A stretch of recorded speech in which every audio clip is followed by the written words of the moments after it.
Бөдене жұмыртқасының пайдасы мен зияны. Бөдене жұмыртқасы тауық жұмыртқасына пайдалы баламасы болып саналады. Кейде оны табиғи дәрі және тез өсу үшін балалар жеу керек деп санайды. Бөдене жұмыртқасының пайдасымен қоса зияны қандай? Бұл туралы осы видеода айтпақпын, бірақ алдымен видеоны аяғына дейін көруге кеңес беремін және арнаға тіркеліп қоңыраушаны басып қойсаңыз, бұл маған үлкен қолдау болар еді.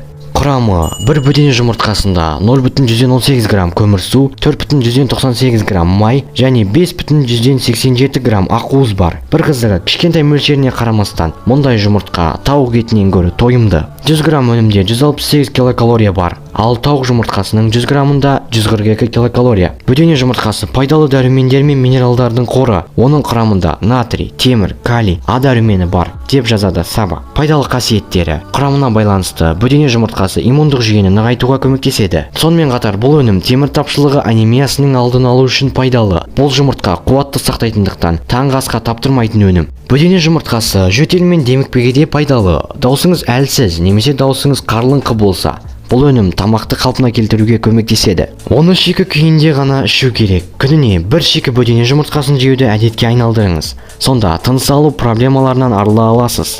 Сонымен қатар, бөдене жұмыртқасында антиоксиданттар бар. Мұндай өнім қан қысымын төмендетуге және жүрекке пайда әкеледі. Бөдене жұмыртқасы жаралар мен кесілген жерлерді тез емдеуге де ем. Сонымен қатар, терінің қартаю процесін бәсеңдетуге және майда әжімдерден арылуға көмектеседі. Бөдене жұмыртқасы көру қабілетіне және ерлердің денсаулығына пайдалы. Сарапшылар бөдене жұмыртқасын шикі түрінде жеуге кеңес береді.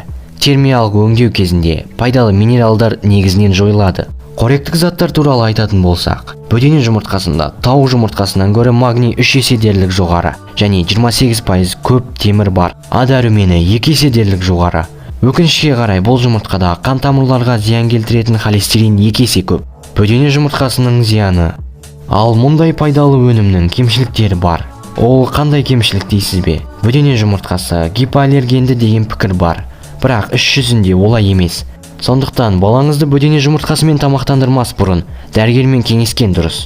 Сонымен қатар, холестерині жоғары және жүрек және қан тамырлары ауруы бар адамдар бөдене жұмыртқасын тұтынуда абай болу керек. Сондай-ақ, бөдене жұмыртқасын шамадан тыс тұтыну бүйрекке әсер етуі мүмкін. Және бұл өнімнің калориясы да айтарлықтай жоғары, сондықтан арықтау үшін оны тым көп жеуге болмайды.